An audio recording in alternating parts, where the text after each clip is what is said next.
عزیز دوستو، قرآن مجید فرقان حمید نے ارشاد فرمایا ہے کہ محمد الرسول اللہ، فرمایا محمد صلی اللہ تعالیٰ علیہ وسلم اللہ کے رسول ہیں۔ نبی اکرم صلی اللہ تعالیٰ علیہ وسلم کی رسالت، حضور کی نبوت، نبی پاک صلی اللہ تعالیٰ علیہ وسلم کے خاتم النبیین ہونے اور حضور سید عالم علیہ الصلاۃ والسلام کے امام الانبیاء ہونے کی گواہیاں جگہ جگہ اللہ کے قرآن نے بیان فرمائی ہے۔ نبی کریم علیہ السلام اللہ کے سچے رسول ہیں، اس کے دلائل اتنے زیادہ روشن ہیں کہ وہ سورج سے بھی زیادہ روشنی دیتے ہیں، چاند سے بھی زیادہ تابناک ہیں۔ میرے بھائیوں، نبی پاک صلی اللہ تعالیٰ علیہ وسلم کا وجود مسعود، جسم اقدس ایسا خوبصورت تھا، وہ خود اس بات کی دلیل تھا کہ یہ اللہ کے سچے رسول ہیں۔ ہمارے ہاں بہت سارے لوگ ہیں جو اکثر اس بات پر گفتگو کرتے ہیں کہ نبی پاک صلی اللہ تعالیٰ علیہ وسلم کو اور تمام انبیاء کو اللہ تعالیٰ نے بشریت کا کالم عطا کیا، تو بھئی بالکل ٹھیک ہے۔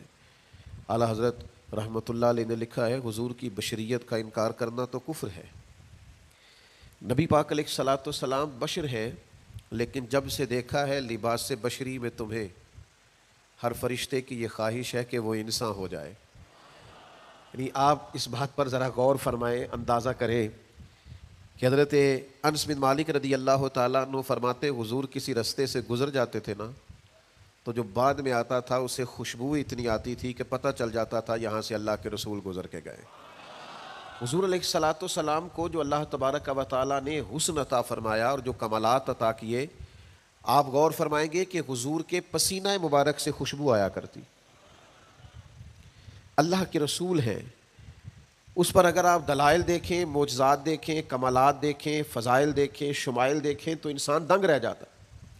حضور کے مقدس پسینے سے خوشبو مہکا کرتی اور گلیاں اور بازار اس سے مہک اٹھتے۔ حضرت عتبہ رضی اللہ تعالیٰ عنہ صحابی ہیں، 4 بیویاں تھیں، وہ کہتی ہیں کہ ہم ایک سے ایک بڑھ کے خوشبو استعمال کرتی تھی، لیکن سمجھ نہیں آتی تھی کہ ہمارے شوہر کون سی خوشبو لگاتے ہیں۔ ہم باوجود کوشش کے، باوجود ہمت کے اور باوجود تجسس کے وہ خوشبو نہیں پاتی تھی۔ تو ایک دن ہم چاروں نے فیصلہ کیا کہ ان سے پوچھ ہی نہ لیں وہ کون سی خوشبو لگاتے ہیں۔ تو ہم نے پوچھا کہ بتائیے، تو کہنے لگے میں نے تو کبھی لگائی نہیں۔ تو ہم نے کہا بھئی آپ ایسے ہی تو دعویٰ نہ کیجئے، ہم نے پوری جد و جہد کر لی، اور پھر عورتوں کا چیزوں کو تلاش کرنا یہ تھوڑا انفرادی بھی ہوتا ہے، ہمیں وہ رنگ نہیں ملا خوشبو کا، وہ انداز جو آپ کا ہے۔ تو فرمانے لگے اصل بات یہ ہے کہ میرے کمر پر کچھ تکلیف ہو گئی تھی، کچھ ایسی چیزیں ابھر آئی تھی جو تکلیف کا باعث تھیں، تو میں پھر حاضر ہوا رسول پاک کی بارگاہ میں۔ تو نبی کریم علیہ السلام نے فرمایا کرتا ہٹائیے گا، تو میں نے کچھ کرتا ہٹایا تو کریم نے دست مبارک پھیرا، بس ظلمت کو ان کے نور نے کافور کر دیا، جس پر پڑی نظر اسے بھی نور کر دیا۔ تو محمد صلی اللہ تعالیٰ علیہ وسلم اللہ کے رسول ہیں، اس پر اتنے دلائل ہیں، یہ اتنا آفتاب سے روشن مسئلہ کہ یعنی آپ شمار کرتے جائیں، آپ گنتے جائیں، آپ سیرت کو پڑھتے جائیں، آپ فضائل کو پڑھتے جائیں، کمالات کو پڑھتے جائیں، تو مرحوم اعظم چشتی کا ایک جملہ اتنا فٹ آتا ہے کہ یہ سارا مضمون اس میں سمٹ جاتا ہے۔ وہ کہتے ہیں تیری حیات پاک کا ہر لمحہ پیغمبر لگے، یعنی لمحہ لمحہ بتاتا ہے کہ آپ اللہ کے سچے رسول ہیں، ایک ایک گزرنے والی گھڑی بتاتی ہے کہ آپ اللہ کے سچے رسول ہیں۔ حضور کا مسکرانا بھی بتاتا ہے کہ سچے رسول ہیں، نبی پاک علیہ السلام کا دیکھنا بھی بتاتا ہے کہ حضور اللہ کے سچے رسول ہیں۔ حضور تو کسی پر جلال بھی کر دینا تو بھی پتہ چلتا ہے اللہ کے سچے رسول ہیں۔ یعنی حضور علیہ الصلاۃ والسلام کھانا تناول فرمائیں یا آرام فرمائیں، آپ ذرا یہ انوکھا پن ملاحظہ فرمائیے گا، یہ انداز ذرا دیکھیے گا کہ ایک صحابی نے آ کے عرض کی یا رسول اللہ صلی اللہ تعالیٰ علیہ وسلم، میری بیٹی کی شادی ہے تو خوشبو کی بڑی ضرورت ہے، تو مہربانی فرمائیں کرم نوازی کریں۔ عرب شریف کے اندر خوشبو بڑی مہنگی ہوتی تھی، آج بھی وہاں خوشبو بڑی مہنگی ہے اور خوشبو کا استعمال بھی بہت زیادہ ہے۔ تو اس صحابی نے آ کے عرض کی یا رسول اللہ صلی اللہ تعالیٰ علیہ وسلم، خوشبو مل جائے، میری بیٹی کی شادی ہے۔ تو حضور علیہ السلام نے فرمایا ایک لکڑی لے آؤ اور ایک بوتل، ایک شیشی لے آؤ۔ وہ لے کے آئے تو محبوب نے نا لکڑی کے ساتھ اپنا پسینہ تیری حیات پاک کا ہر لمحہ پیمبر لگے. حضور نے وہ پسینہ مبارک اتار کے اس شیشی میں ڈال دیا, فرمایا جا جا کے استعمال کر, اللہ تبارک و تعالیٰ بہترین خوشبو عطا کرے گا. حضور علیہ الصلاۃ والسلام کا سارا وجود نور. یعنی ہمارے ہاں کسی آدمی کے منہ سے تھوک نکلے یا لعاب نکلے تو لوگ اس سے گھن محسوس کرتے ہیں, جگہ جگہ لکھا ہوتا ہے تھوکنا منع ہے, لیکن نبی کریم اگر لعاب دہن لگا دینا مولا علی کی آنکھوں پر تو شیر خدا فرماتے ہیں مجھے پہلے سے بھی زیادہ بہترین نظر آنا شروع ہو جاتا ہے. اللہ کے محبوب صلی اللہ تعالیٰ علیہ وآلہ وسلم کے پورے وجود نور کو جیسے جیسے دیکھتے جائیں محسوس ہوتا ہے کہ تیری حیات پاک کا ہر لمحہ پیمبر لگے. حضرت عبداللہ ابن سلام رضی اللہ تعالیٰ عنہ فرماتے میں گفتگو کرنے آیا تھا, حضور علیہ الصلاۃ والسلام کے دین کے بارے میں کچھ معلومات کرنے آیا تھا, اور میں تورات کو پڑھنے والا تھا, اہل یہود کے علماء میں سے آپ کا شمار ہوتا تھا. اپنے کچھ لوگوں کے ساتھ آئے, فرماتے ہیں نبی کریم صلی اللہ تعالیٰ علیہ وسلم اونٹنی پر تشریف فرما تھے اور صلہ رحمی کے متعلق کچھ گفتگو کر رہے تھے. میں نے حضور کی گفتگو سنی. محبوب کا لباس مبارک مہنگا نہیں ہوتا تھا پر نہایت ہی اجلا ہوتا تھا, نہایت سادہ ہوتا تھا, نہایت باکمال ہوتا تھا. فرماتے میں نے اونٹ پر بیٹھے ہوئے محبوب کے لباس کا, بات کرنے کا, نفاست کا, ہاتھ اٹھانے کا وہ انداز دیکھا, اور جھکی جھکی نظریں اور معصوم لہجہ اور گفتگو میں سلاست اور روانی اور ٹھہرے ٹھہرے جملے اور لفظوں کا وہ ایک خوبصورت ریدھم. فرماتے ہیں وہ سارے انداز میں نے دیکھے تو میں جو بات کرنے آیا تھا مجھے بھول ہی گئی. لباں تے موہراں لگیاں, بولن دی جاچ ہی بھول گئی, ایتھے زباناں تائیں کھولن دی جاچ بھول گئی. فرماتے ہیں میں کوئی بات ہی نہ کر سکا. جیسے ہی محبوب کے قریب گیا میں نے فوراً عرض کیا مجھے کلمہ پڑھا دے, میں مسلمان ہونا چاہتا ہوں. یہ آج جو لوگوں کی طبیعتیں الجھ سی گئی ہیں نا, آج یہ جو بے شمار باتیں, بے شمار گفتگو, سوشل میڈیا کا بے دریغ اور بے ہنگم استعمال, اور ذہن کو ہر وقت تھکائے رکھنا, اور طبیعت کو ہر وقت اوور تھنکنگ کرتے کرتے اپنے آپ کو پریشان کر دینا, یہ جو ساری بے چینی ہے, یہ جو سارا اضطراب ہے, یہ جو ساری ہماری طبیعتیں الجھ سی گئی ہیں. ہر آدمی کو دوسرا دشمن نظر آتا ہے اور ہر ایک کو دوسرا اپنا مخالف دکھائی دیتا ہے, اور معاشرے کے اندر بسنے والا ہر آدمی لالچی دکھائی دیتا ہے. محسوس ہوتا ہے سارے شہرت کے لیے لگے ہوئے ہیں, سارے اقتدار کی جنگ لڑ رہے. یہ جو ہماری ساری بدگمانیاں ہیں اس کی بنیادی وجہ یہ ہے کہ ہم ادھر ادھر تو کھل کے دیکھتے ہیں, اپنے محبوب کی بارگاہ کی طرف نہیں دیکھتے. ہم جب حضور علیہ السلام کی پرکیف شخصیت کو دیکھیں گے, فضائل دیکھیں گے, کمالات دیکھیں گے, معجزات دیکھیں گے, نعت پاک کی طرف توجہ کریں گے, اخلاق عالیہ کو دیکھیں گے, حسن کردار کو دیکھیں گے. دنیا میں وہ لوگ بڑے عظیم ہوتے ہیں جو نبی پاک علیہ الصلاۃ والسلام کی محبت میں پوری طرح محو ہو جاتے ہیں. آپ یقین کریں جو دروازہ رسول تک پہنچ جاتے ہیں ان کا سفر ہی ختم ہو جاتا ہے. جو حضور کی بارگاہ تک پہنچ جاتے ہیں ان کے ذہن کی مشقت پھر ختم ہو جاتی, انہیں منزل نصیب ہو جاتی. وہ لوگ اس طرح کے ہو جاتے ہیں کہ اب زندگی میں ایک ٹھہراؤ آ گیا, اب سکون نصیب ہو گیا, اب اطمینان قلبی مل گیا, اب مقصود ہاتھ آ گیا ہے, منزل مل گئی ہے. نوجوانوں بہت زیادہ نہ الجھا کرو یار, بہت زیادہ پریشان نہ ہوا کرو. جب دل بڑا گھبرا جائے نا تو اپنے نبی پاک کی سیرت کو پڑھا کرو, حضور کے احوال شریفہ کا مطالعہ کیا کرو, ان کے حسن کی بات دیکھا کرو, جمال کی بات دیکھا کرو, کمال کی بات دیکھا کرو, محبوب کے بانٹنے کا انداز دیکھا کرو, نوازنے کا انداز دیکھا کرو, نبی پاک کا دشمنوں کو معاف کرنے کا رنگ دیکھا کرو, حضور کا عطا کر دینے کا انداز دیکھا کرو. معاشرے میں, سوسائٹی میں ہر طرف بے راہ روی ہے, سارے دشمن ہیں, لیکن محبوب تبلیغ بھی اطمینان سے کرتے ہیں, ان کو دعوت توحید بھی مطمئن ہو کے دیتے ہیں, اور جب ان کے لیے دعا کرتے ہیں تو پھر بھی پوری دل جمی کے ساتھ دعا کرتے ہیں. یہ خاص ٹھہراؤ آپ کو حضور کی بارگاہ تک جانے میں ملے گا. ہم نا رسمی سی محفل کرتے ہیں, رسمی سا میلاد, رسمی سا معراج, رسمی سی سیرت, رسمی سی باتیں. وہ جو خاص ایک کیفیت ہوتی ہے نا امتی کی پوری طرح محبوب کے قدموں سے جڑ جانا, یہ والہانہ پن کبھی ملے نا, والہانہ پن. یعنی حضرت طلحہ بن برار رضی اللہ تعالیٰ عنہ کی نبی کریم سے ملاقات ہوئی, حضور سے ملے اچانک, اور دوڑ کے جا کے نا تو نبی پاک کے قدموں سے لپٹ گئے, اور پھر لپٹے ہیں اور والہانہ انداز ہے اور وارفتگی دکھا رہے ہیں اور عشق کا مظاہرہ کر رہے ہیں. اور پھر اسی درد اور تڑپ میں عرض کرنے لگے حضور مجھے کوئی حکم کرے میں فوراً تعمیل ارشاد کروں گا، کچھ فرما دیں۔ یہ والہانہ پن، یعنی کبھی آپ بڑے بے چین ہو تو کہیں یار کھولو سیرت کی کتاب، اپنے نبی کا کوئی ذکر پڑھتے ہیں، کھولو فلاں آدمی کو سنے جو حضور کے عشق کی بات کرتا ہے، آؤ کوئی نعت پاک کا نغمہ چھیڑ دے جو ہمارے دلوں کو ٹھنڈا کرے، آؤ کوئی قرب پائے حضور کے دروازہ نور کی طرف سفر کرے۔ ہم کہاں الجھے ہوئے ہیں، کہاں سکون تلاش کر رہے ہیں، کہاں ہم نے اپنے آپ کو الجھا دیا ہے، کن بے معنی اور بے مقصد باتوں میں ابحاث اور بحثیں کر کر کے اپنے آپ کو پریشان کیے ہوئے ہیں۔ آئیے دیکھیے رسول اللہ صلی اللہ تعالی علیہ وسلم کی زندگی کا لمحہ لمحہ آپ کے کلیجے کو ٹھنڈا کرے گا، آنکھوں کو سکون دے گا، باطن کو پاکیزہ کرے گا، سوچوں کو نکھار دے گا۔ کہہ لینے دو مجھے یہ جملہ، حضور سے پیار کرو، جینے کا بھی مزہ آئے گا، مرنے کا بھی مزہ آئے گا، لطف نصیب ہو جائے گا، سرور نصیب ہو جائے گا، ایک کیف سا میسر آ جائے گا۔ حضور کی بارگاہ عالی مرتبت تک جڑو، نبی پاک علیہ الصلوۃ والسلام کے اخلاق عالیہ کو اپناؤ، کردار کو سمجھو، حسن تکلم کو سمجھو، نبی پاک علیہ السلام کی باتوں پر غور کرو۔ یقین کرو کبھی کبھی پڑھتے پڑھتے وجد ہو جاتا ہے، کبھی کبھی ان باتوں کو صرف مطالعہ کی نظر سے دیکھیں، سیکھنے کی نظر سے دیکھیں تو ایسے لگتا ہے کہ جیسے روح پرواز کرنے لگی۔ یہ اس طرح کے بھی کمالات ہوتے ہیں، یہ بھی رنگ ہوتا ہے، یہ بھی انداز ہوتا ہے، یہ بھی طور طریقے ہوتے ہیں۔ اور پھر حضور امی ہے، نبی کریم نے دنیا میں کسی استاد سے پڑھا نہیں، حضور سید عالم صلی اللہ تعالی علیہ وآلہ وسلم کسی مکتب میں نہیں گئے، حضور نے کسی مدرسے سے تعلیم نہیں پائی، لیکن جب حضور بات کرتے نا،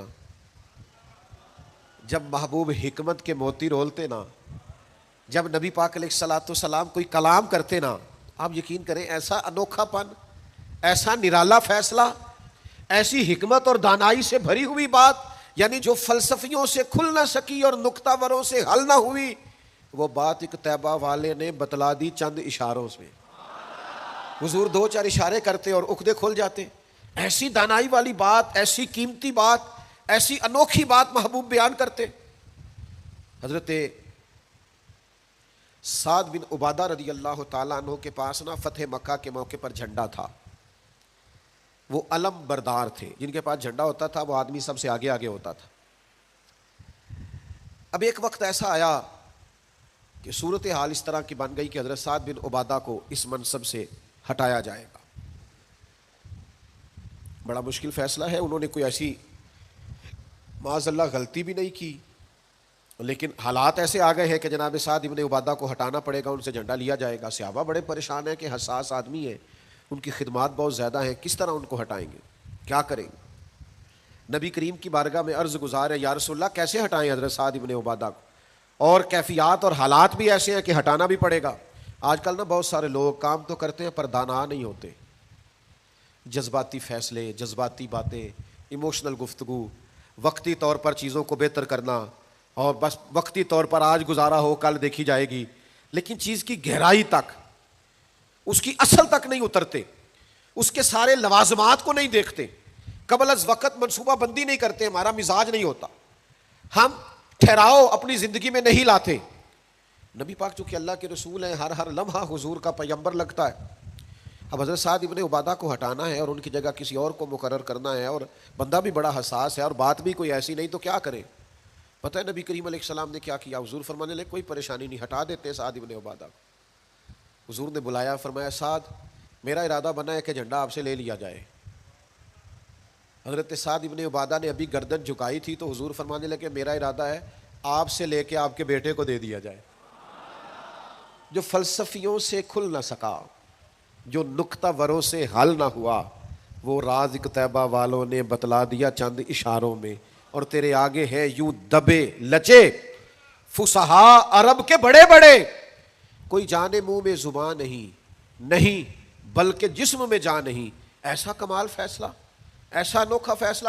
اچھا جس فیصلے سے وہ پریشان ہو سکتے تھے نا کہ مجھے ہٹایا جا رہا ہے، جب انہیں پتہ چلا نا کہ میری جگہ پہ میرا بیٹا آ رہا ہے، وہ اتنا خوش اپنے جھنڈا اٹھانے پہ نہیں تھے جتنا اپنے بیٹے کے جھنڈا اٹھانے پہ راضی ہو گئے۔ ان کی طبیعت مچل گئی۔ نبی پاک صلی اللہ تعالی علیہ وسلم کے پیغمبر ہونے پر، نبی ہونے، ایسے دلائل، ایسے کم آپ جس زاویے سے دیکھیں ششدر رہ جائیں گے، حیران رہ جائیں گے، پیار ہو جائے گا۔ کچھ ایسے مصنفین بھی گزرے ہیں معاذ اللہ ثم معاذ اللہ، جو مسلمان نہیں تھے، غیر تھے، کلمہ نہیں پڑھتے تھے، معاذ اللہ استغفر اللہ، نقل کفر کفر نہ باشد، تنقید کی اینک لگا کے انہوں نے حضور کی سیرت کو پڑھا، لیکن اس نظر سے پڑھا پھر بھی مدینے والے کے غلام ہو گئے۔ یہ کہنے پر مجبور ہو گئے کہ نہ بھائی ایسا کوئی محبوب کہیں ہوگا نہ کہیں ہے، بیٹھا ہے چٹائی پہ مگر عرش نشیں ہے۔ نبی پاک علیہ السلام، پھر ایک اور بات، حضور امی ہے لیکن ایسی کمال بات کرتے، ایسا انفرادی فیصلہ کرتے کہ دنیا حیران رہ جاتی۔ پھر جو عظمت کردار ہے نا، بلندی کردار، مجھ سے ناراض نہ ہوئیے گا، بہت سارے لوگ ہیں جو باتیں بڑی زبردست کرتے ہیں، گفتگو میں کوئی ان سے جیت نہیں سکتا،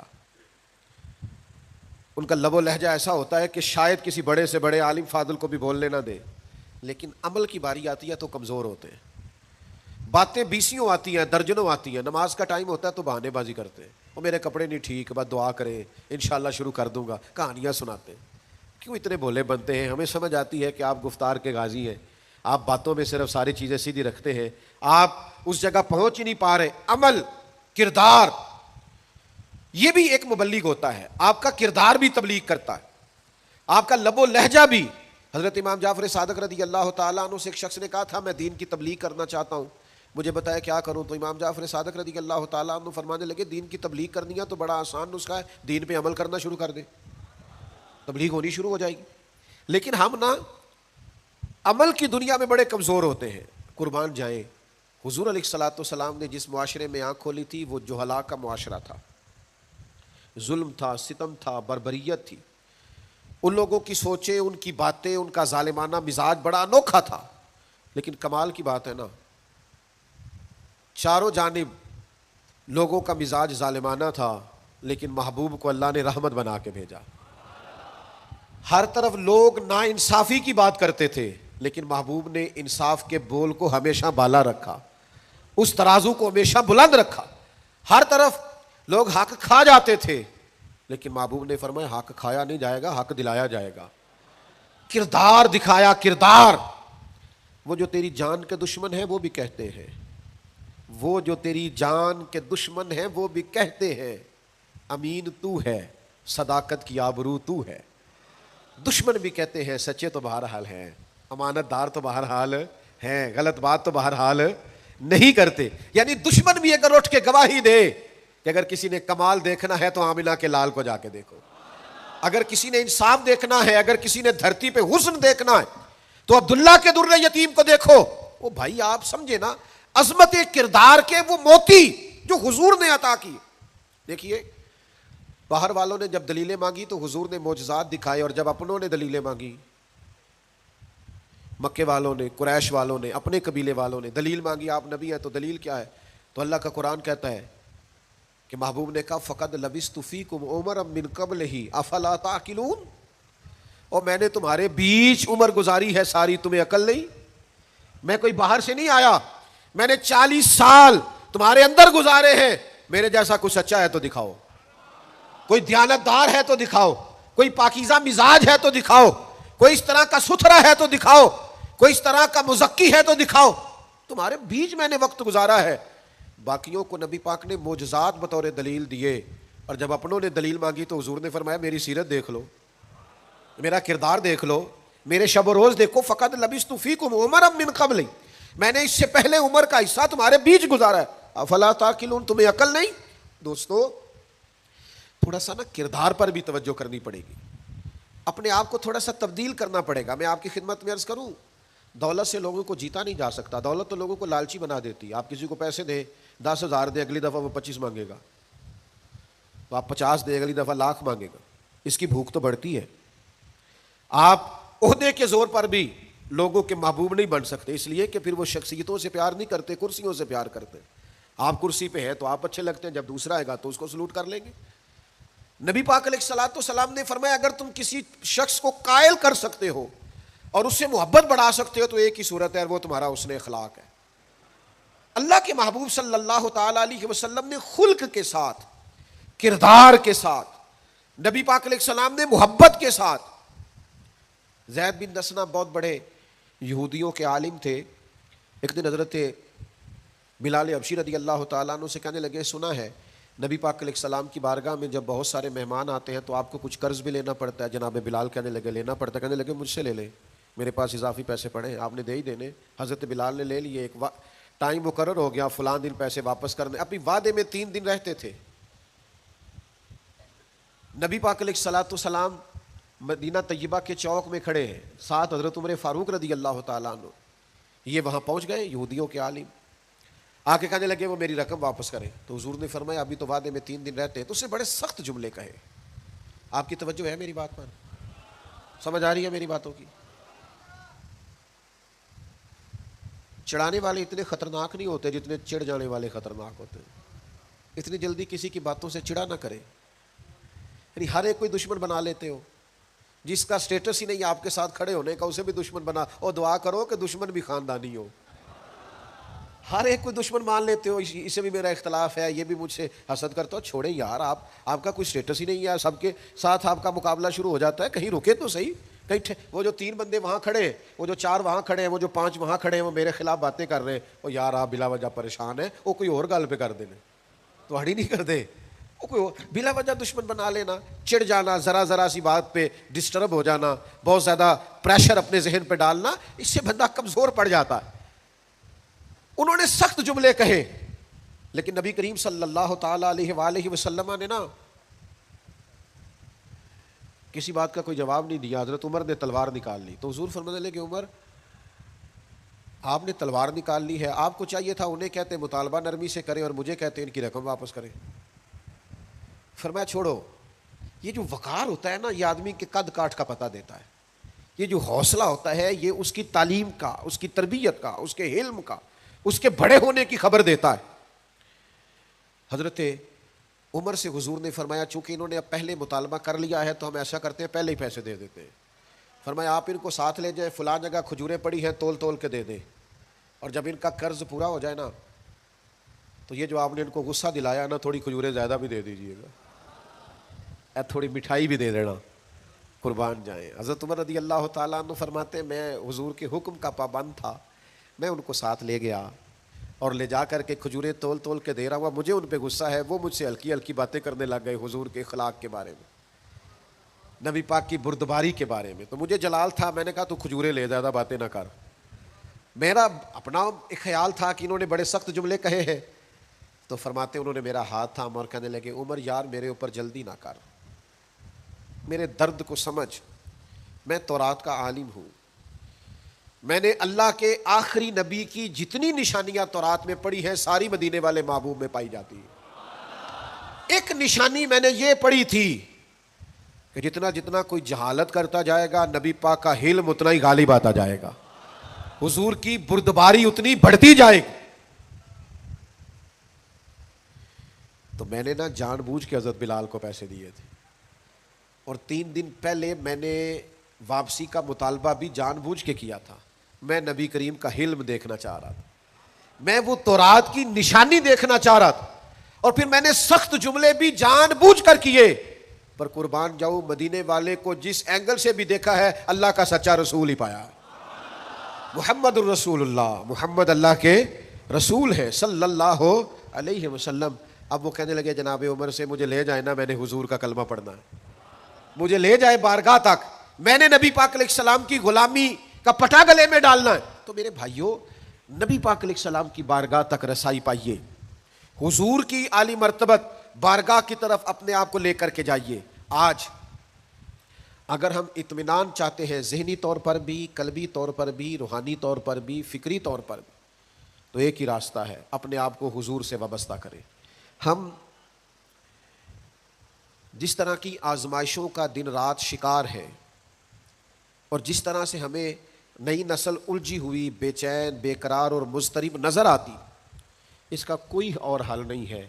اس کا ایک ہی حل ہے کہ مرنے کی طرف دیکھ، نہ جینے کی طرف دیکھ، جب چوٹ لگے دل پہ تو مدینے کی طرف دیکھ. اپنا تعلق حضور سے جوڑیے، اپنا رشتہ نبی کریم سے جوڑیے. میں آپ کی خدمت میں عرض کروں گا وقت نکال کے درود پاک پڑھا کریں. وقت نکال کے حضور کی سیرت کا مطالعہ کیا کریں، ٹائم نکال کر کے نبی پاک صلی اللہ علیہ وسلم کی نعت شریف کو پڑھا کریں، وقت نکال کر کے حضور کی بارگاہ کی طرف بڑھا کریں۔ جب تک ہم یہ سارے کام نہیں کریں گے اطمینان نہیں پائیں گے، اور پھر جیسے جیسے حضور کو پڑھو گے، نبی پاک کو سنو گے، دین کی صداقت سمجھ میں آئے گی، آپ کو سمجھ لگے گی کہ آپ اس دین کے ماننے والے ہیں جو سب دینوں پر غالب بھی ہے، سب سے سچا بھی ہے، سب سے کھرا بھی ہے، اور سب سے زیادہ نکھرا ہوا بھی ہے۔